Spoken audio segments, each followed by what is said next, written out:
Start streaming. Blank screen.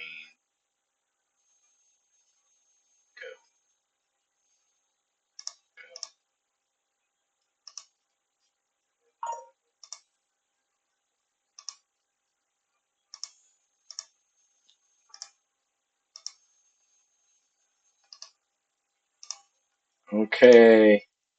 Welcome everybody. Stand by. We're going to get kicked off in about 1 minute here. We're a little behind, but bear with us for just 1 second. Let me make sure I get our group in the loop here. Hang on a second. Stand by, everybody. Stand by. Just 1 minute. We're almost there. Okay. Share to the group. 10 seconds, everybody. I believe we're on now. All right, let's see if we have audio. And we have audio. Okay, wonderful. Everything's working. I can't believe it. Stand by. Okay. All right, welcome everybody. Master Toby Milroy here again, Vice President for AMS, and joining us today is our Business Development Executive Director, Mr. Sean Lee. For those of you who haven't had a chance to meet Sean yet, Sean's responsibility day to day, he spends most of his days working with our business development team on exactly that, which is a team of highly trained, highly experienced folks who work with martial arts school owners all day long, helping them optimize their systems, optimize their marketing systems, optimize their management systems, and deploy AMS and Atlas services in their school as well. And these things typically do one of four things. Number one, with things like full service billing and support structures that help schools automate a bunch of their processes. It really helps them focus on what's really important, right? It gets them out of the bill collector mode. It's something that schools really, really like, especially in the top 35% of the market of the industry. The big rock there is, it helps you maintain the student instructor relationship. You don't have to negotiate with students. We handle credit card updates and decline cards and lost cards and updating accounts and all this other stuff. So there are a lot of benefits, but the real big, the 800-pound gorilla in that room is that it frees up all of that time for you to then focus on the things that are most important. And one of the biggest constraints that we see with schools that really hamper their growth, that gets them stuck, gets them stopped at a given plateau, is they're spending way too much time on $10 an hour activities and at the expense of the $300, $400, $500 an hour activities, right? So that's kind of one of those elements. And so Sean and his team focus most of their time helping school operators implement these systems and improve their business. So we're glad you're able to join us today, Sean. We're having all sorts of technical issues. I'm a little under the weather today, so I'm from a remote location. So we're fighting through everything else we can figure out. Guys, we do have the comment section open, so if you do have any questions or comments about anything that we're talking about today, or any feedback or anything like that, go ahead and pop it in the comment section. Hey, Nina, how are you? Thanks for joining us today. And we also do have some slides to walk through, so let's see if I can do that too. Okay, good. All right, good. So we'll jump in here, and Sean, I have your picture a little squished here. Let me see if I can't fix that. So we have lots to talk about. Let me see if I can. How can I do that?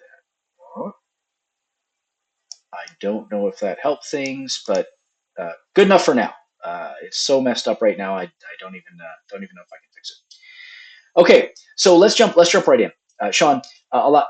Obviously today we're talking about back to school marketing, and as you well know, working with any of our guys in our schools and folks all over the industry, the back to school time obviously is a very exciting time.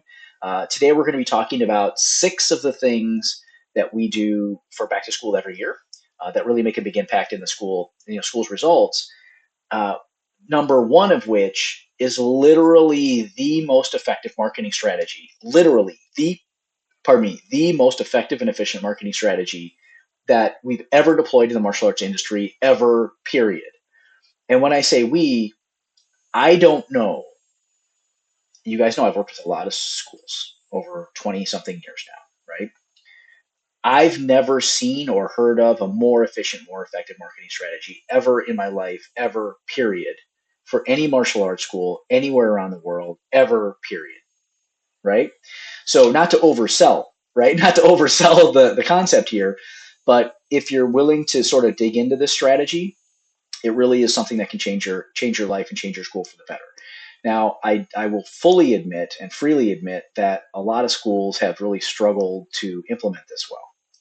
And today we're going to talk about sort of some of the basics and some sort of fundamentals that you need to be able to execute. But we're also here to help. So Sean and his team, myself and our teams, we're always here to help kind of answer those questions and point you in the right direction if you do have any additional requirement for clarification as time goes on. Also, the comments are open. So Billy is there, Tony is there. Hey guys, how are you? If you do have any questions or comments about anything we're talking about today, go ahead and pop it in there. Ran, how are you, sir? Good to see you. I haven't seen Ran Zohar in, God, I almost swore on Ran, I don't think I haven't seen you in about 10 years, man. How you doing? How's everything? Great to see you on here. So anyway, thanks guys for joining us. Let's hop back into some slides. Hey, Katina's there. Hey, Tina, how are you? Good to see you, ma'am. So let's talk. So number one, let's do this. I got to get back over to my slides. Again, guys, I'm so sorry. I'm technologically hamstrung today. Bam. Okay. So number one is this. I'm happy to send you the slides of today's presentation. I have all this kind of documented for you in a nice little outline format. Happy to send it to you. Just pop your email as Ron did in the comments, and I'll have my team go ahead and send you these slides when we're done with today's presentation. Also, if you have any comments, like I said, that really helps us out. Whatever, if you have any back to school concepts that you'd like to share with the group as well, I'd love to hear that. Pop it in the comment section. We'll discuss it as we go along today.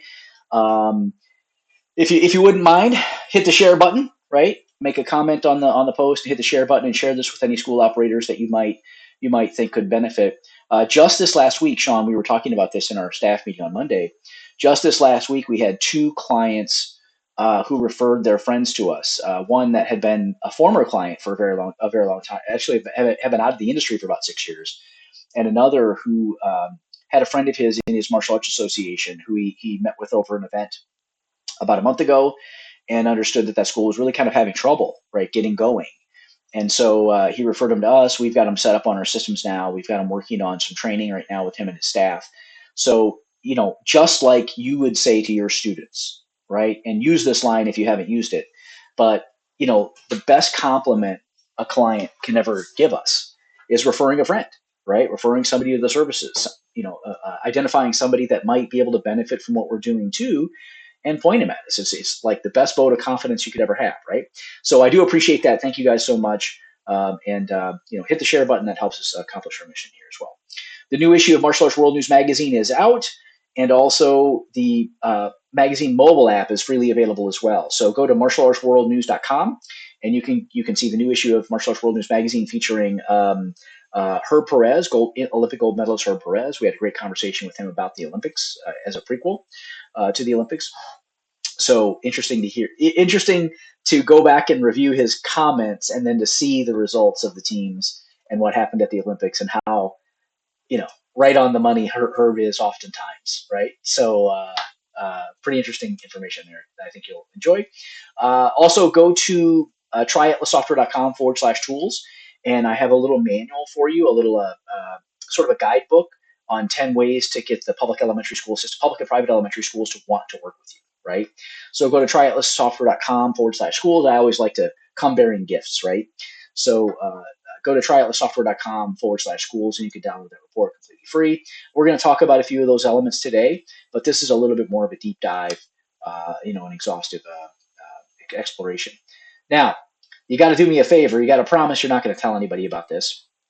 But right now, we have a new system in place for our members, for our Atlas Martial Arts software users, our clients, called atlasmarketingstudio.app. And it's an extension of their Atlas Martial Arts software that actually reminds me a lot of how Canva works to design ads, to design like Facebook posts and ads and things like that. But it's built specifically for martial arts. So if you go to atlasmarketingstudio.app, I would love your feedback, right? I've already got a group of beta testers that have submitted their feedback over the last couple of weeks, and we're now not quite open for production, but it's working. All right, I mean the thing is out there, and people are using it, but we haven't really promoted it much at all. So Katina says it is amazing. That's awesome, Tina. Thank you for the feedback. But I'd love anybody's feedback, right? This is something that we spend a lot of time building this thing, really just as an additional tool for our clients. I mean, I don't want to tell you how much money we spent building this thing, right? But one of the things that our clients have told us over the years is that they love the marketing tools that we provide for them, but they really just want to make this one tweak, right? Or they really just want to change that one thing. And in the past, editable PDFs only get you so far. And that was great for many years and it worked really well. But again, if for some reason I want to put somebody in there in my uniform rather than just a regular white uniform, I just wasn't able to do that, right? Or if I wanted to change the offer in a special way that didn't fit before, things like this. So go check out Atlas Marketing Studio. I'd really love some feedback on that. If anybody has a chance to take a look, I'd love to see what you think and let me know what you think about the whole presentation, how the tutorials work, everything. And I'd love to we're going to be launching this thing over the next probably 2 weeks. So you get a chance to see it ahead of time, right? So here we are. So let's talk about marketing 101 here for a second, right? There's some of these fundamental marketing lessons that we learn and that we teach, all of our clients. And one of the things, Elon Musk just did an interesting interview with the former president last night on X. And before that, I had just reviewed. Lex Friedman did a podcast with Elon Musk and the Neuralink team, uh, along with the first man to ever get the Neuralink implant. And Musk mentioned something at about 48 minutes in to the interview with Lex about first principles, right? And he talked about the first principles that he uses to dissect any problem, right? So go to the Friedman podcast. Go to about 48 minutes, I think it is in something like that. And yeah, this is better with a little bit bigger PowerPoint. And he talks about these 5 questions he always asks, right? When he's brought into a problem, he always starts with first principles. He starts kind of like number one is, all right, you're asking me to help fix this system. Number one, does the system need to exist at all? Right? Is there a reason we're actually even doing this? Right? Just because we've always done it isn't really a very good answer. Right? So anyway, my point is, in any activity, we really want to boil it down to first principles and build from there, because technology changes over time and it gets confusing. Strategies change over time, tactics change over time. These things change over time. But what doesn't change over time, unless it does, we have to question this, is human behavior, right? And how things work, right? How people make buying decisions, how people make decisions about what they're going to spend their time on, their energy on, their money on, etc. Right? So once you understand sort of those underlying principles, then the technology layer becomes a lot more clear, right? Sean, you and I have seen, even over the last, let's say the last year, right? This is worth a discussion, actually. All sorts of technological solutions, and we've come up with a bunch of them, right? We build new technology all day long, right? But when we build new technology, we're focused on solving the fundamental problems and pointing it in the direction of human behavior rather than counter. So let me do an example just for a second here. This is a tangent, but I think a worthwhile tangent. So Sean, you and I have seen over the last maybe 6, 8, 10 months a bit of a trend with some schools using technology and software where they're trying to. We've seen it fail now. I don't know, 24 times, spectacularly. Where schools have this desire for some reason to want to force their customers to book a class, right? So they're sort of treating their martial arts school like a health club or like a yoga studio, right? Where where they want you to go to your cell phone and go in there and say, okay, I want to come to class on Tuesday at 3, book my spot, right? Now, if your school is at its capacity, right? If it's totally full at its capacity and you have to manage class attendance very tightly, then there's an argument to be made for how you divide classes up. No question about that.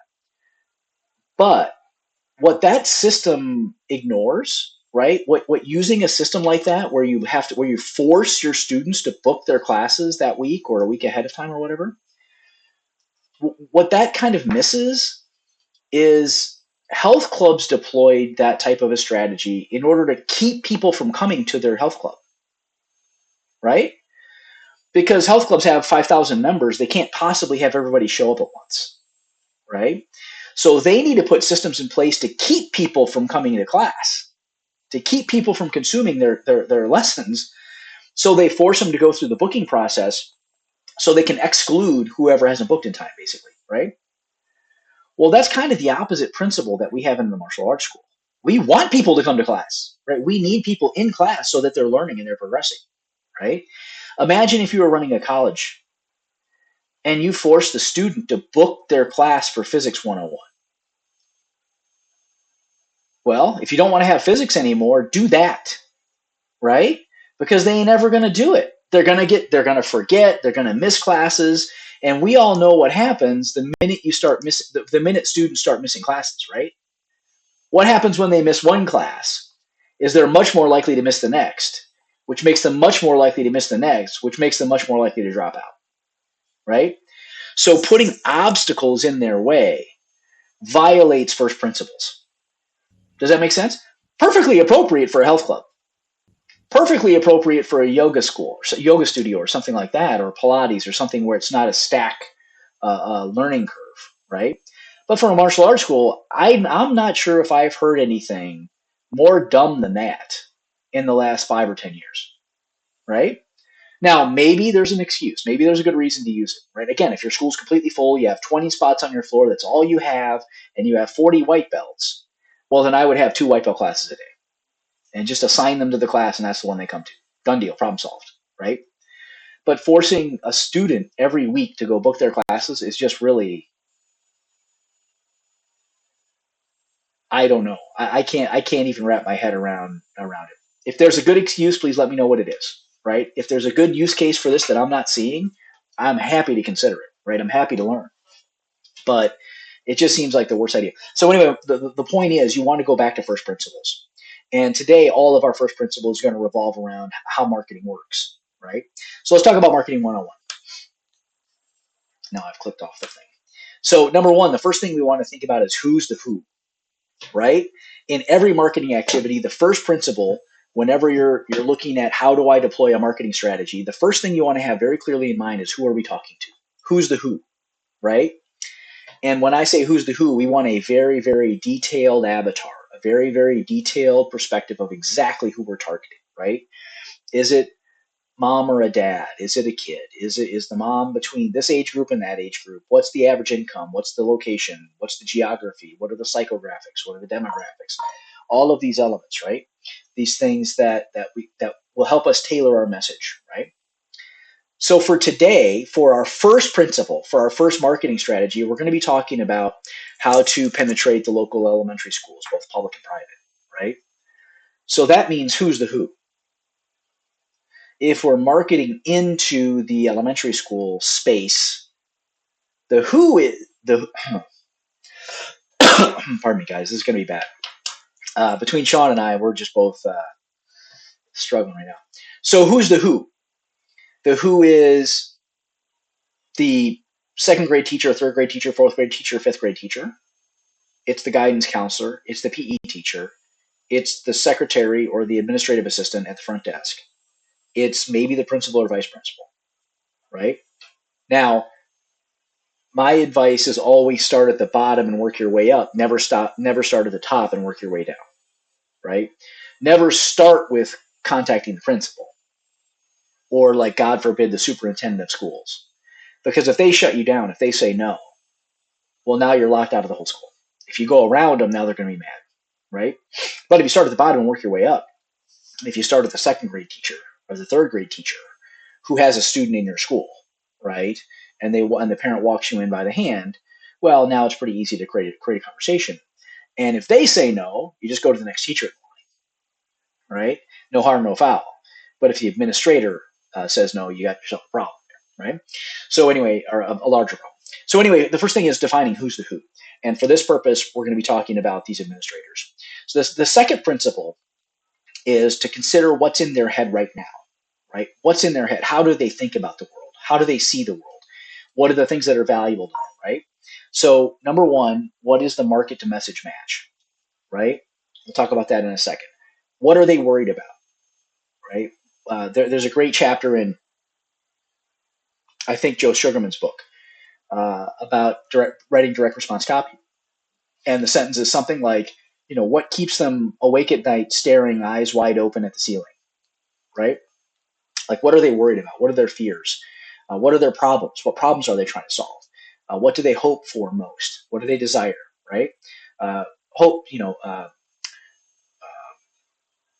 there's a whole formula here, right? But the point is, we really want to take a walk in their shoes. We really want to fully understand what their position is and what they're trying to accomplish. And once you start to identify what their problems are, you'll find out, you'll learn, you'll discover that their problems are the same as our problems. They want their students to be more engaged in classes, right?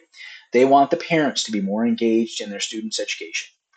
They want the teachers to be more engaged in teaching great classes, right? We want the same things, right? We want the same things for our students, in fact, for our customers. So this is part of the first principle we want to get to. Next is we want to always consider that marketing sort of triad, right? It's the right message to the right market using the right media. Right? That's a little cut off there, right? So Sean, one of the things we're going to talk about in a little bit here is how social, right, can play a role in this. One of the things that Sean does, by the way, guys, is spends a lot of time helping school operators with their social media marketing. We actually run ad campaigns for them, and we have hundreds of ad campaigns. We spend tens of thousands of dollars on social media marketing a week, and this idea, the right message to the right market with the right media, is really a kind of key component of that, right? So just jot that down, right? Or I'll send you the slides as well. But you want to always be thinking about how well do these three elements match, right? So what are their problems? Again, we're talking about elementary schools. We're talking about public and private elementary schools in your area. There is no more effective that I know of, that I've ever seen, that I've ever heard, that I've ever seen anybody deploy. There is no more effective and efficient marketing strategy than figuring out ways to work with local elementary schools that drive traffic to you and your schools. Right? We'll talk about how we do our after-school program here a little bit later, our school enrichment program later. But regardless of how you approach it, that's the source, so to speak, right? So how do we get into the schools? How do we get them to want to work with us? That's sort of the magic, right? So again, go back and think about what their problems are, right? What do they struggle with? What are their concerns? What are their issues? What are their, wants, needs, pains, and desires, right? So that will inform you to a large degree of what messages that they might be responsive to, right? So one thing that they need is money, right? Another thing that they need is school supplies. Another thing that they need is, right, you can make the list, right? So what we try to do is identify each of these needs, right? And then we go down the list and sort of build systems. How do we help them fulfill that need? Right? Now we know part of the reason we want to do that is so that they'll want to work with us and that they'll want to, allow us to do programs at the school and allow us to penetrate that market. But a big part of that is we want to be of service to our community, right? We really want to be helpful, you know. We've donated, hundreds of thousands of dollars of school supplies over the last few years to local elementary schools. It's fantastic. I love it, right? It's one of like my favorite things to do every year. We have the big pile of supplies over on the side, and over the last few years, we've had to rent a big box truck to go deliver these things to the local element. We used to throw them in the back of my SUV, right? 20 years ago, we'd throw all the supplies in the back of my like I had a Toyota 4Runner, right? And we throw them all in the back of that, and we go, go visit two schools and give them all the supplies. Now we have to rent Ryder trucks or U-Hauls, I mean, this is wonderful. This is wonderful, you know. But again, the point is, this comes from this first principles mindset of dissecting their wants, needs, pains, and desires, and how can we help fulfill those things, right? So one element is we do the school supply drive every year, right? And we do it inside the school and outside the school. So certainly we go buy, hundreds and hundreds of dollars worth of supplies and stick them in the thing. And I have a budget every year. We do a certain percentage of revenue that month, and whatever, right? And we buy a big pile of supplies. We sort of start the pile off, and then parents in the school obviously help, contribute as well. They'll bring supplies in, and we do a little reward system for the students. They get an extra high five award, or whatever, star on their uniform, or whatever the case is. We sort of build in incentive and extra reward programs for them. But we also really go out and get the community involved, right? And this is a little bit of magic, man. Like Rand, I know you guys do this a lot, right? I'm sure. In fact, if you would, pop in the comments, like what are your favorite community outreach activities or business to business activities, right? I'm sure you guys do a lot of this still, right? But what schools tend to struggle with, unfortunately, is they feel like everything has to happen inside the four walls of their own school, and they never go out, right? Well, really, all the opportunity in the world is on the outside of the door, not much on the inside of the door, inside the door. So we go to the local banks and the local coffee shop and the local, hair salon and nail salon and dentist office and chiropractor's office and family practitioners and, right, all the local professionals, the cell phone store, right, the Verizon store, the AT&T store across the street, the grocery store, Publix, Winn-Dixie, Target, Walmart, right? All of these locations, Lowe's, Home Depot, many, many, many, many of these businesses are thrilled to help you, right? Especially with things like this. So we'll pay the expenses. We'll go make sure that they have a nice display and a big box there and things like that. The very first one I ever did, by the way, this might be a useful story for everybody that might resonate a little bit. The very first sort of B2B relationship I created like that for the school supply drive was our local bank, right? I did all my banking at the time at local SunTrust, or at SunTrust in general. But we had a local branch right in the shopping center right across from the headquarters school. And I just went in and talked to the lady that that set up all my accounts. And I said, "Hey, we're doing a school supply drive for the thing. Is there any way you guys might be able to help out? Would you think I'd be able to set up maybe a display here? And could you guys give out maybe these school supply drive little tickets, these little coupon, little ads, so that people know that we're doing it and stuff like that?" So I went to PS Print and I bought 20,000 little ad cards. I think it might have cost me all of $400 or $500. I mean, they're super cheap, little club cards. And I gave them big stacks of them, and they put them behind each one of the tellers, the people at the front. And we put a big box over on the side. And I would come back every week, and the box is full of school supplies, right? The employees brought stuff, but customers would bring things in. Some at the time, again, this is a while ago, lots of people would come in on Fridays and cash their checks, right? Cash their payroll checks. Well, so the next time they came back and they had some supplies. They just dropped them off in the box, right? So it doesn't have to be, sort of like a total cold call, or you're just walking into a business you've never been in before or anything like that. It's about leveraging these relationships that you might already have, people you already know, right? Sean, last week we were talking to Mimi Huang, right? And do you remember what she mentioned about that? Do you remember she was talking about dinner and stuff like that? Yep. And she also mentioned about the donating the class also. Yep. So, yep. Donating class not by just physically. They give it some sort of voucher to school. They can sell it for fundraising. Yep. So people buy it and during their fundraising events, and people loves it. Yeah. People loves it. And the popcorn was the big deal. Yeah. Yeah, they did a popcorn sale. Yeah, to raise money. Yeah, raise funds.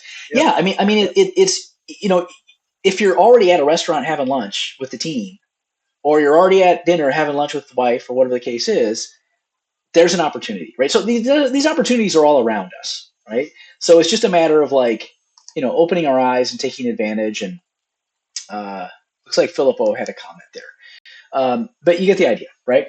So anyway, we want to get the community involved. We do sort of like the booth model at external events, so like community events, car shows, boat shows, home shows. I got to tell you, the local home show at the Ocean Center in Daytona is really a big hit. We do a kids expo there too, which is really a big hit. But the home show are all moms and parents looking to upgrade their homes and things like this. So anyway, you get the idea. There's an infinite amount of opportunity right out the front door, right? And these types of things can really help you leverage that, right? So anyway, that's one angle, is the school supply drive. The in-school programs. This, frankly, has been the biggest one, but it does require that you can sort of penetrate that wall, right? Some schools feel, for some reason, that they can't get past the gatekeeper at the schools, right, at the elementary schools. Things like the school supply drive, and go download that report. I think there's like 8 other ideas that are just the same, can help you penetrate that wall. This is one of them that can help you penetrate the wall, but it's also the big rock once you get past the wall, right? Once you get over, into the elementary school system. The biggest, most effective marketing strategy we've ever used is what we call like our school enrichment program, where we go in and teach gym teacher for the day for like 3 or 4 days, however long it takes to see every student, once, at least once. And then we pass out a mass distribution of information, flyers and stuff like that go home with the kids at least maybe 2 or 3 times, promoting a program that we do at the school, at the elementary school, let's say twice a week after school for 3 weeks, 6 classes, sort of like an after school character enrichment program. And it's not just for the after school kids, it's for everybody. We market it to the entire school, right? And then we take the students, during that 6 weeks, and our huge prime focus is to get them back to the martial arts school, right? And then at the end of the program, we do a big graduation back at the martial arts school. They earn their white belt, and they can become official students if they choose, right? So that is literally the most effective and efficient marketing strategy that the industry has ever deployed when it comes to cost per enrollment, right? The low cost per enrollment, and just the sheer number of enrollments that you'll do. Schools that implement this well will oftentimes enroll into the enrichment program at the elementary school 10 to 15%. Let's say 20% is pretty hard, but 10 to 15%, maybe 11 or 12% of the entire student body. So if there are 1,000 students, you might get 110 or 120 of them to do the program. And of the 120, you might enroll about a third of them in your school. So 30, 35, something like that. Some schools do a lot better, right? When you optimize these systems, you can get them really, to be even more effective. But anyways, when it comes to from a cost per lead standpoint and just a mass marketing effectiveness standpoint, there just isn't anything I've ever heard of or ever executed myself that's ever worked better, right? So anyway, and we do it as a fundraiser, by the way. I forgot to note there. We do it as a fundraiser for the elementary school, right? So we execute the program. Parents pay $20, $30 for the program, $40 for the program. We donate 100% of that money back to the school, right? I've been doing it for a lot of years, numbers of decades now, and it's by far the most effective thing, right? So anyway, you get the idea. We do like in-school orientation night, meet the teacher night type things on the first evening of classes. Right now, in Florida, some schools are back in already. In other states, some schools are going back in like next week, over the next week or so. So those orientation evenings, oftentimes schools have a need to have assets and resources there, right? And clubs and things like that students might want to take advantage of. And also working with the PTO and PTAs and business partner programs. Many schools have like a business partner coordinator, right? That work with local businesses, and they do, spirit night at Chick-fil-A, or things like this. You can play a role in that too, right? So anyway, so the number one of our 6 strategies, and we're running out of time, we're gonna have to go quickly here, is working with the local public and private elementary schools, right? And middle schools, high schools, if you're trying to penetrate that older demographic as well, right? Now, obviously, we provide all sorts of tools to help with business, right? Everything that you can imagine that you need to execute these types of programs, we've got done for you tools for. So chat with your AMS rep, call 1-800-275-1600. Hit us up at any of the websites, rms.com, ourms.com, or atlasmartialartsoftware.com, or tryatlassoftware.com, whatever. And you can reach out and get a hold of those things. Just go into your software and go to the MA Biz Academy, and all that stuff is there for you, right? So all the school supply drive stuff, the signs that you can hang up around town, the step-by-step how-to guides on how to execute this stuff, it's all there available for you. Little videos, little stories, Facebook posts, you name it. Everything that you're going to need to execute that is available for you there. And if it's not there, ping me and I'll make sure we get it there, right? So that's something that you can kind of take advantage of. And these are some promotional tools for those class enrichment programs, right? And again, really, really, really useful strategy. Like literally, I'm telling you, the most effective strategy that, I don't know. If you want to remind me, I'm happy to be wrong, but I've not seen a more effective, efficient thing yet, right? Not yet. Okay, so that's number one. Number two, second strategy for the day is we do a lead list blitz, right? So if you've been playing along with our marketing system throughout the year, you'll know that over the summer months we do a metric crap ton of lead generation, right? So over the summer months, we're participating in all these external activities, external day camps, summer camps, different programs around the community, all over the place, and that generates a lot of leads, right? We have a big lead database to go back to as we now get back to sort of the back to school season. So like right now over my 5 locations that I'm still responsible for, the median is about 2,200 leads. We have about 2,200 new prospects over the last 2 months, 2.5 months or so, that we've interacted with out in the community somewhere, right? So from again, local car shows and media events and camps and expos and working with local elementary schools and all these things, we have a couple thousand students that we didn't know before that we now know, right? So we execute a big lead list. So we're talking about, basically every media that you can imagine at your disposal. You'd want to think about categorizing and qualifying. Let me give you a strategy on that, by the way. Categorizing and qualifying these leads so that you can deploy assets and resources appropriately, right? So an example is for most of the things that we do, and we've got tools available for you. We're generating a lead. So if we go to a community outreach activity, one of our primary focuses is making sure that we generate a lead that day, right? So that person fills out a little form or they give us their data in some way so that we have a way to follow up, right? Now, the ones that are more ready at that time, we skim them off the top too, right? But the ones who aren't ready to move forward that day, we want to be able to communicate with them as back to school happens, or as the fall happens, or as the holidays happen, right?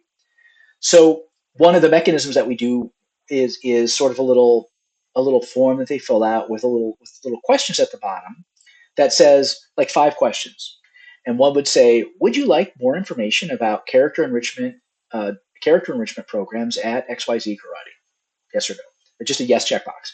Would you like more information about anti-bullying and self-defense, workshops or whatever at XYZ Karate? Yes, yeah, yes checkbox. Would you like more information about leadership development and public speaking? Would you? And the 5th question is, would you like more information about martial arts lessons at XYZ Karate? Right. So now, based on how many of those yes check boxes are checked, that's how we sort the lead list out, right? So the ones who checked all 5 of them, they're on the top. We're on the phone with them immediately after we get back, right? The ones who check none are at the bottom. We're still going to follow up with them, but we're going to start at the top of the list and work our way down, right? So point there being, we're in some way kind of qualifying and slicing and dicing the list. Now, the guys that have all 5 checked, I'm going to mail them physical mail packages. I'm going to email them. I'm going to text message them. I'm going to send them a voice broadcast. I'm going to drive to their house and knock on the door if I need to, right? And then I might moderate my response as the list goes down, depending on what my expected outcome and budget looks like, right? So it's all about return on investment. and one student is between, for an average school, $3,000 and $5,000. So that's what that might be worth, right? So you have to think about that. So anyway, so now we're taking that lead list and we're chunking that up over those sub stratifications, and then we're deploying these strategies there. Everybody gets the email campaigns. Everybody gets we put the entire list in Facebook Ad Manager. Sean, we send them over to Sean, right? We send all the leads over to him with the emails and phone numbers. He uploads them into Facebook Ad Manager as a custom audience so that we're specifically targeting everybody that has a Facebook account, right? We're doing the same thing on direct mail, same thing with email, et cetera, right? So you get the idea. So, obviously our favorite system. So we put them into a pipeline like this where they get this sequence of communication and the sequence of emails and text messages and cues to have a staff member send a direct mail package and things like this. And obviously our favorite tool to do that is Atlas Martial Arts Software. But in some organized and structured fashion, we really want to be going back to that list and extracting value, right? We spent all summer building it. We did a bunch of enrollments from it too, but now it's time to go, dig deeper into the cup of cappuccino rather than just skimming the cream off the top. The ones who are ready to say yes are easy. You don't need to be very good to get them, right? All you need to do is be present, right? But the real difference between the top 20% of the industry and the rest of the 80% is what happens with the ones who didn't say yes immediately. Does that make sense? The ones who say yes immediately, anybody gets those. Everybody gets those. But what about the ones who weren't ready today? Right? So food for thought there. So that's number two. The number three sort of back to school marketing event, marketing activity that we wanted to discuss today are internal events, right? So you want to have a rich and robust event schedule. And this plays hand in hand with our last strategy, our lead list strategy, because you want to have many, many, many different messages to deliver to that lead list that might attract people one way or another, right? So every weekend for the next 10 weeks, we have a different event happening at our school, right? So now every week, our campaign to that lead list is in part focused on promoting that event. So it's free child ID kits for them and their family, an anti-abduction workshop, a confidence course, a concentration course, a course to help kids get off their screens and their devices, an anti-bullying course, a little workshop on defeating the social isolation that a lot of students and a lot of kids and parents feel over the summer months, especially post-COVID, right? Things like this, right? And then, of course, some last hurrah parents' night out. So as school gets back into session, we give the parents a chance to have a night out before the summer is over. Things like this, right? So a rich and robust event schedule is really, really useful when you look at the context of where we are, right? Okay, and again, we provide all of these sort of tools to help you execute these things. We have a different parent night out we provide every month.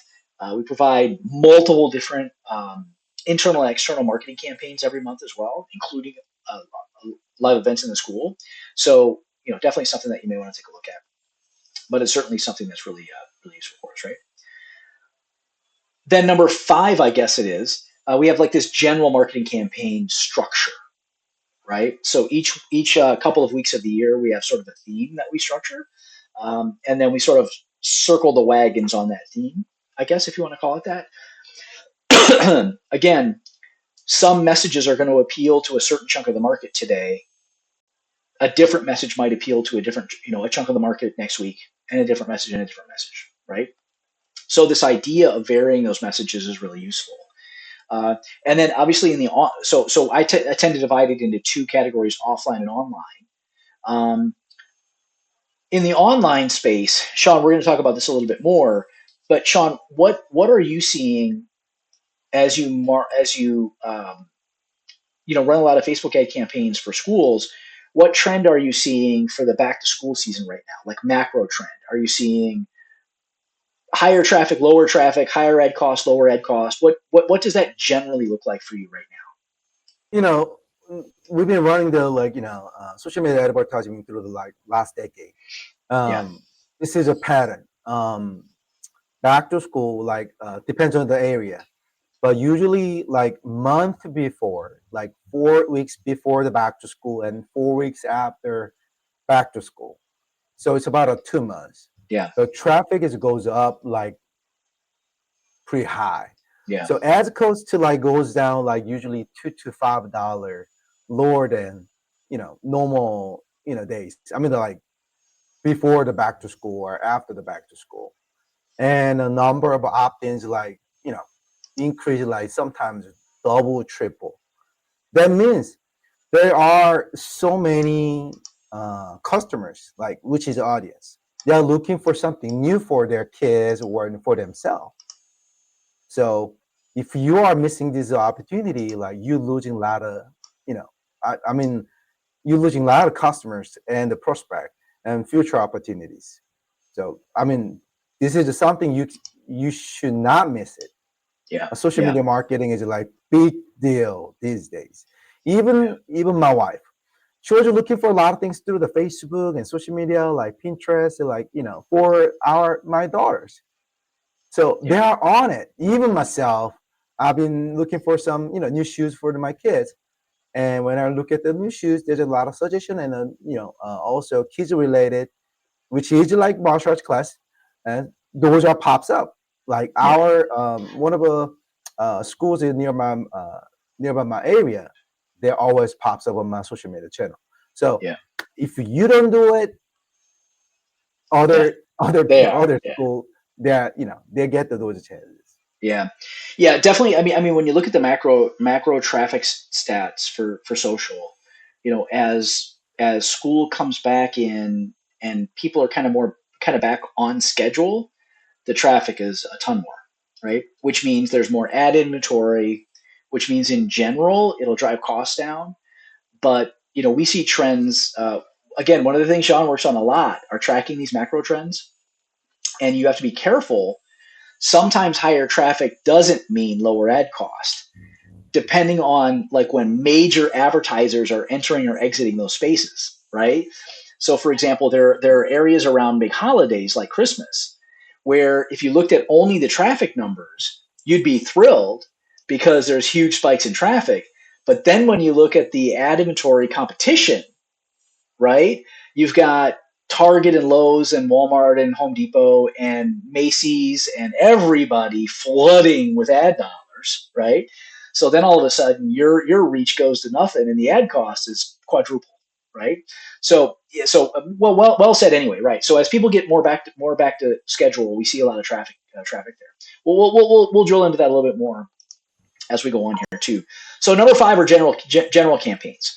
So these campaigns, I think, again, are general back to school messages, confidence, focus, self esteem messaging, all sorts of different ways to sort of circle the wagons on those messages. One of the things that we do is look at all of our websites, go make all the offers congruent with what's happening in the market. Usually we do that about every 3 months, about every quarter, right? We look at exactly what focus we have on those landing pages. So we have special landing pages for the back to school season, special landing pages for the holiday season, for et cetera, et cetera, et cetera, so that we're driving traffic to the correct place, not just a generic, kind of message, but messages that are very tailored to exactly what's happening in the marketplace, right? Again, if you're using our sites, we can help do that for you, right? You just, we work together on what your ad campaigns are going to look like, and then we make the landing pages congruent with that for you. So be thoughtful about that, right? If we're beating the drum on preparing for back to school with focus and self esteem, we should be driving them to a preparing for back to school with focus and self esteem landing page, right? So just be thoughtful about that. Again, we're happy to help, but um, you know, no matter what solution you're using, be thoughtful about those first principles, right? Be thinking about that congruence. Um, oh, I guess this is one of the little videos. Yeah, yeah, yeah. So this is one of the little videos for landing pages that we did. That's really loud, but not bad. On message here is the message, is the lesson, right? We should talk about that one. Yeah. Anyway, so again, rotating these offers, rotating these landing pages, rotating these sales videos, etc., are useful tools. So number six, I can't remember, 5 or 6 is summer camp graduations, right? So obviously, anybody who did internal summer camps, or if you've been working with external summer camps, we do a big graduation, set of graduation ceremonies at the end of the year, right? That's happening. That's happened now over the last 2 weeks for us. For some schools, it's probably happening now, right? So again, if it's something that you haven't been doing, this is a useful tool. Bring all the families and things together. We do a big picnic and the whole deal, and it's really a useful enrollment tool for back to school. So something to be thoughtful about there as well. And then often at that festival we'll do like a big exhibition and a carnival and stuff like that. Just so happens that it coincides with the Olympics this year, so we did a lot of Olympic medal things and stuff like that. So pretty cool to tie all that together. And then, as we talked about, so we're also number 6, I guess, is ramping up our social media ad campaigns, both paid and not. Right? Obviously, our posts and things like that are kind of relevant to the season, but the paid campaigns are something that we're particularly focused on too. Let's drill into that a little bit, okay? And I'm happy to tell you guys whatever numbers you want to know. Right? The thing. Let me look here real quick. The thing with, if you do have any questions about any of this stuff, by the way, this is our last topic. So if you do have any questions about any of the other 5 or 6 things that we talked about today, go ahead and pop them in the comment section. I'll ping back and forth over there and check. Wow, I'll ping back and forth over there and check and see if there are any questions or comments in there that we should be addressing. But uh, uh, the core lesson that we've learned in 10 years, spending more than $1 million on social ads, is that you never damn know, right? I hate that that's the message, or I hate that that's the lesson, but I'm just being honest, right? Here's what I should be saying. Here's what I should say. What I should say is we have cracked the code. We and we alone. AMS, Sean Lee, IQ of 740, with amazing technology that only we've developed, and we maintain the patent and super secret formula for. We and we only know exactly how Facebook's algorithm works and exactly how to get you, as many leads as you can possibly have for $5, and fill your school beyond anyone else in the industry. That's what I should say, right? Anybody who says that's lying to you, right? Here are the facts as we see them, or as we know them. The algorithm changes all the time. And everything that we knew about marketing before the algorithm is helpful. But as soon as the algorithm gets its teeth into the ad set and starts showing it to people, it then slants and angles the way it shows these things to other people based on what happens, right? And which makes sense, fine. But since we in the martial arts are dealing with such a tiny, tiny, tiny, tiny market segment, we're dealing with such a small list that one click or one comment or one person that lingers over that ad for too long skews the algorithm, right? So I'll give you 2 examples. Sean, you did it. So Sean, you give us the example of, for example, like Manhattan, right? 2 schools were how close? Are you there? Can you hear me? Yes, sir. Okay, so tell us the story a little bit. One of these stories. So you did ad sets in Manhattan or New York. How close were the 2 locations that you were running campaigns for? There were about like maybe like 2-3 miles. Yeah, right. So 2-3 miles apart, running exactly the same ad campaigns, right? Letter for letter, word for word, landing page for landing page as a test, right? Exactly same. Right. And what did the results look like? So one of them got the like I believe like we got the like 60 or 70 lead per like through the months. Yeah, One of them got a like 15. yeah, But with the 15 we're actually spending more money on it on yeah. the like campaign. So Right. I cannot tell what was it. Yeah. Even the audience, the targeting, the keywords, everything was like exactly same. Yeah. But So if there are some, psychographic switch or something like that, really wasn't possible for us to know that. I think the part of the point there, and we've seen this by the way over and over and over again. We've seen, for another example, we have a school just as an example in Canada running a campaign, and for 3 months the campaign is gangbusters, right? Two, three, four leads a day at maybe $6 a lead, $8 a lead, something like that. This is very good. We'll talk about leads in a minute, by the way. Don't let's forget that. Let's not forget that what a lead is and what a lead isn't. But then all of a sudden, all at once, it goes to maybe a half a lead a day at $30, right? Nothing changed. The sorts didn't change, right? Things like this. So one of the things that Sean does. So that's what we believe, right? Based on tons of effort and resources and spending money and testing and tuning and tweaking. Now there are things that we know work better than other things in macro in general, right? But specifically for one location or another, it's an experimentation process. So one of the things that Sean does with his team is we literally manually review every ad set, every ad campaign twice a day, and we're watching the reach per cost, and we're watching to see anomalies, right? Very often, what will happen is you'll see the reach go down and the cost go up like this, like dramatically separate from each other, and it just spends your budget for days and days and days on end with no results, right? So what we want to do is detect those patterns as early as possible, verify that it is actually happening, it is actually a pattern, and then we go adjust, right? We'll replace an ad set, we'll replace an image, we'll change copy, we'll make adjustments along the way, right? Now, again, you're dealing with such a small data set here that the Facebook typical learning process almost never actually happens. You're never going to get a 500,000 impressions, right? Unless you want to spend 5,000 a day, right? Even so, there's not that many consumers out there in a 3 to 5 mile radius, right? So anyway, my point here is this. Um, okay, let's talk about what a lead is, by the way. So for us, our clients wanted higher quality leads than they wanted volume. Some do, some don't, right?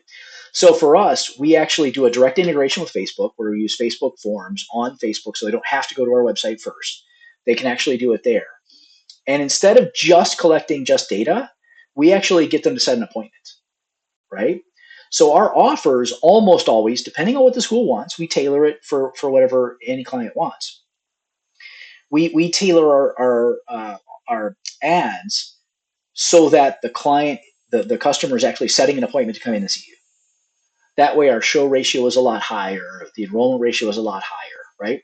The lead cost is slightly more, but we've been able to, you know, do the technical integration so that we don't have a second step, right? So they don't have to take more steps, and we've been able to sort of mitigate that a little bit, right? So those are some things to be thoughtful about, right? When you're comparing ad cost to ad cost and things like that, what really is a lead, right? What is the matriculation rate? How many actually come in and enroll? How many are setting an appointment? How many are just giving you their name and email, right? So food for thought there. Sean, you had a couple of other concerns that you're seeing in ads. We have 2 minutes left, so as quickly as you can, what are some other concerns that you see people are stumbling across? sure. Since I'll be managing their many schools, their ads and posts to those things. I mean, oftentimes school, for example, there was a bell testing or very exciting events like for demonstration or something. It was great. It's a video clip or they put all the pictures together, made of clips, and with the music. Oh, sometimes that music become a problem Yeah, because if they use those music without any permission from the company for Sony Music, whoever it is, the music, the background music that you have used become all it because there's a system that you have to purchase or has to have a copyright yeah, for using those music. So Facebook shut it down your post and restricted your distribution. That's kind of thing. So you have to really be careful. Even not only the music, the pictures that you have grab it, you have downloaded from the Google. You don't know what's coming. Yeah. Since if you didn't own the picture or you haven't purchased the picture from the like stock photo out of stock, whoever, it can be a like really really big problem if you have used your your business like purpose. Uh, another one, spam email. Yeah. Yeah. With some of the school owners like who's here already got several times. You get the email or messenger chat from the Facebook that you have violated your local community rules, guidance, whatever. You need to check the legit. I mean, like, make sure it's really coming from the Facebook, Yeah. and need to be cautious clicking any links which are attached to it in the email. It could be oftentimes, like from my experience, 99%, 99%, it's just it's not a spam. It's like Yeah. scam. They're Yeah. trying to get something from you, take the advantage from you. Yeah. So I mean, like, I get a chat from the school owners like, Sean, I got this message from the Facebook. Send me over, forward it over. Most of the time, it's not from the Facebook. Someone try to like take the advantage from this your business. So Yeah. please be careful about those things. Yeah. And we have a little bit of an advantage there. Two things that we do that are helpful. One is all the stuff that we do out in the sort of the plain in the clear view of the client of the school operator.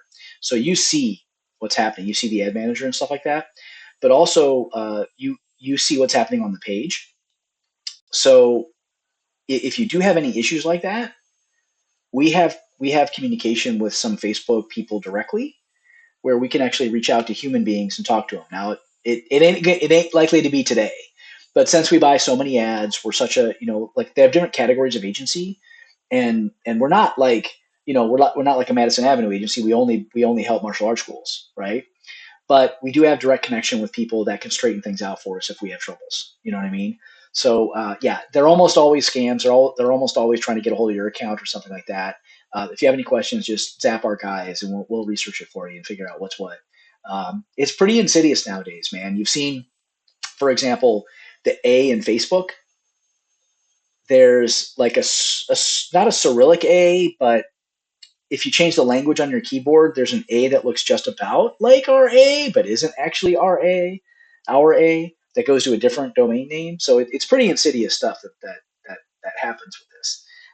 But you get the idea. So definitely something to be watching out for, right? So number 6 is our social media deal. So the big lessons are number 1, kind of what's in their head. Number 2, how do we get into the schools, right? Leveraging those elementary school tactics, right? Lead blitz on the current lead list that we generated, especially over the summer months, which is a lot, right? Internal events. Oops, back. Internal events. Our marketing campaign structure, right, where we have those recurring themes, I guess, or those rotating themes, so that we're hitting different segments of the market with different messages. Um, Summer camp graduations, and of course, our social media campaigns, right? So those are all elements that we use. These sort of 6 steps that we're deploying uh, in this sort of back to school season. And again, almost all of this stuff is available for you at the MA Biz Academy. So just go into your Atlas software, uh, application, click MA Biz Academy either at the top or on the left, and that'll take you right there. By the way, if you haven't noticed it yet, that Atlas Marketing Studio, if you're an Atlas Martial Arts software client, um, on the left hand side under Atlas Labs, the Atlas Marketing Studio uh, navigation is there as well. So that'll take you to the page if you'd like to see what that's all about. And if you're not yet a client, we're here to help you out, right? So if you need solutions for these types of things, Sean, the team downstairs, everybody here is focused on one mission, and that's to help grow the martial arts industry one school at a time, right? And we're here to solve your problems. We're here to make your life easier, free up more of your time, and help you generate more revenue. So we provide tons of these tools, right, for you. Atlas Martial Arts software.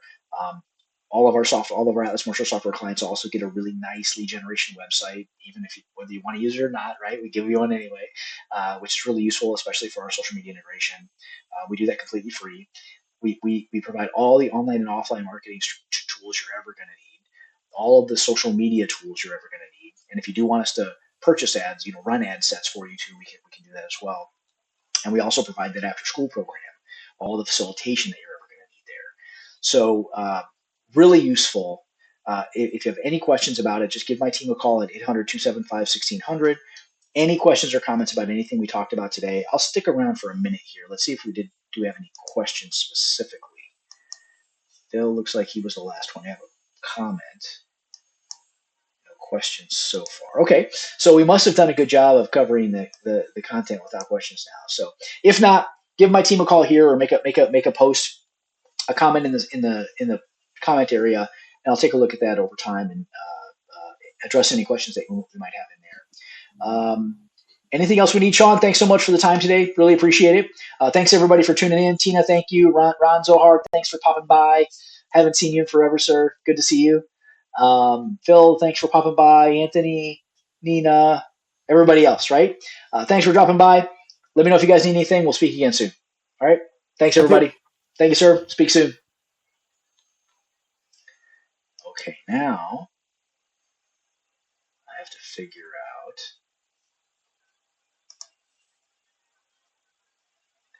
how do I stop this? Hold on.